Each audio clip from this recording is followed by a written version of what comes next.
Hey y'all. Look familiar? I'm back.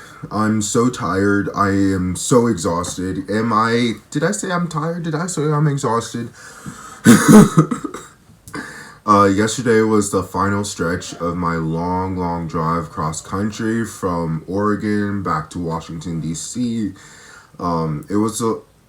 I just like.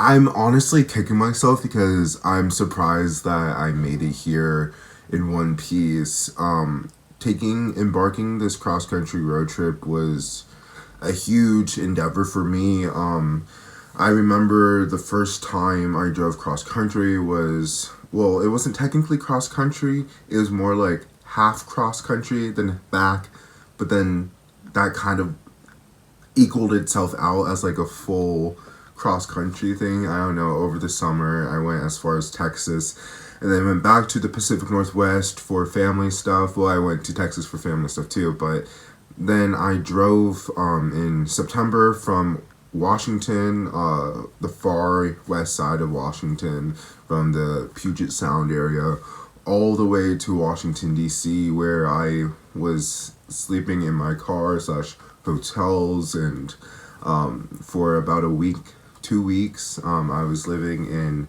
Maryland searching for a place to live. And I fortunately, within a week of being on the East Coast, stumbled upon this listing of this apartment. And if you guys haven't seen what this place looks like, I have a tour. You can check that video out here. I kind of was just like, I was just here for a few months, and I kept my head down. I was dealing with a lot of depression. I'm already, what's the word? Depression is not too hard for me to come by. Oh my gosh.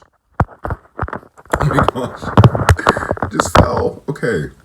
Um, Depression kind of just follows me around, but mostly because of just a fast changing world. A lot of things that I thought were pretty solid and valuable in my life were not.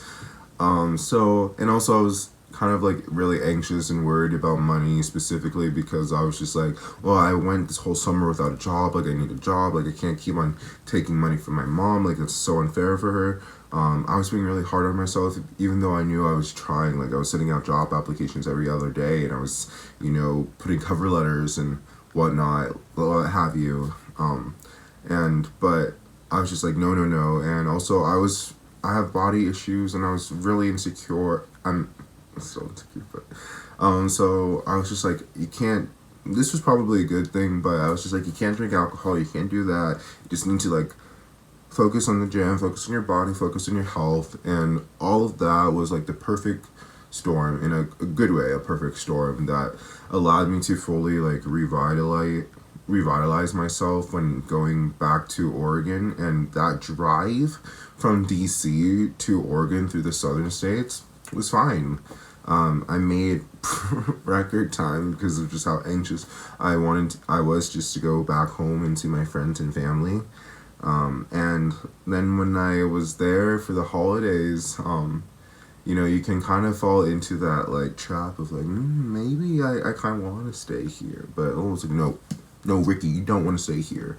Funny enough, when I tried leaving, we got snowed in, so I was in Oregon for an extra like week and a half, 2 weeks, which then drove me, so to speak, wanting to leave and knowing that it was the right time that I was leaving. And so, the rest is history. I drove all the way from Oregon to California, the southern route. Stopped in Scottsdale, Arizona, to see a couple of my old friends that I've known since childhood. Stopped through Santa Fe, New Mexico, to see another old childhood friend. And then when I was driving through northern Texas, I got racially profiled by a racist police officer, where he pulled me over because he said that the frame around my license plate was covering up where my state is from, which was a fucking lie. You could still see the name Oregon, and also Oregon has an iconic license plate. It's not it's not hard to miss. It's not hard to distinguish. Anyway, I actually thought I was going to die.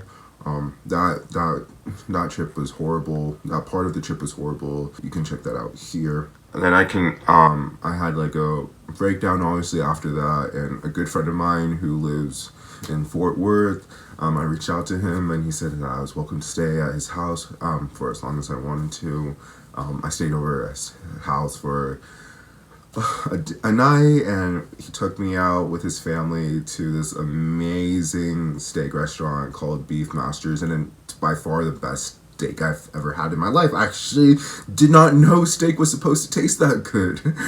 And then in the morning, his wife made like the best bacon and like the best pancakes, even with like I forget the name of the maple syrup, but it's technically not really maple syrup, but oh, it was just so good, and the coffee, and it just like, it was just an all-encompassing like Southern American breakfast, and it just like really filled me up physically and spiritually. And they had like two dogs, Oliver and Layla, and you know, anytime when you've experienced something very traumatic and you have a dog there available for you, it's like just to love and play with. It's like, it really heals heals the soul, really heals the heart. So that was really that kind of like pushed me, gave me some more momentum to keep on going. And so I make it to East Texas. I make it to Tyler, Texas, where I got to see my father, his wife, and my half brother, and we all got drunk together. I turned them on to peanut butter whiskey, which they have never heard of before. Fortunately, when I was at the liquor store with my father, they had just recently like started selling it apparently. But I was like, we were talking about whiskeys, and I'm like, I wonder if they have peanut butter whiskey, because my friend Clint, he kind of turned me on to peanut butter whiskey. He's not a big whiskey drinker himself, but over not last summer, but the summer before, when I just came back to the U.S. from the U.K., I worked a couple months at a liquor store, and that's where I got to get familiarized with all the different types of alcohols, and Screwball peanut butter whiskey is a solid one. Funny enough is I got fired from that job because the owner accused me of stealing, even though the stealing problem had been happening before I was even hired. It was definitely racially profiled, but it was on racially profiled light. You know, the stakes weren't that high. But I just saw that as the universe telling me, yeah, it's time to move on, and plus he's barely paying you as it is. So yeah, then after that wonderful night in Tyler, I really hightailed it. I drove through Louisiana, Mississippi, Alabama, Tennessee. I got myself all the way to Albany, Virginia. I can't remember how you say that. Where I met a really nice where I met a really nice guy. The receptionist, the guy checking me in, he was really friendly, breaking all the stereotypes, and I was saying in that day's video is like, Southerners are really friendly and nice and warm when they're not racist. Like when they're not, and they look at you like a person, and it's just like, wow, I fuck with you, thank you. And I walked in, and my room, the TV had my name on it, Richelieu. For you guys who don't know, that's my real name. It's not Ricky, it's Richelieu. Ricky is a nickname that I got when I was a child because Americans don't know how to say French words. Or at least in the North they don't know how to say French words. And then the next morning, 6.5 hours later, I arrive in DC. Unload everything here, park my car in Arlington, Virginia, take an Uber back here to the district, and kind of just chilled out and decompressed. I'm planning on doing that again today. But yeah, it was a wonderful trip, adventurous trip. An exciting trip. And one that I probably won't embark on again. I will be driving cross country one last time to drop off my car in the summertime because my car is actually not my car, it's my mother's car, and she's coming back and she's wanting to use it for whatever. So my last trip will be probably in March or maybe mid-summer, and that's gonna be me going through the Canadian corridor, so going up through New England, hitting Quebec, and then going west, through all the southern tips of all the provinces and territories. And then I'll go through British Columbia, I'll go through Vancouver and Washington State, then land back home in Oregon. So this is not the last time, but this was the second to last time. Is that right? Yeah, the second to last time.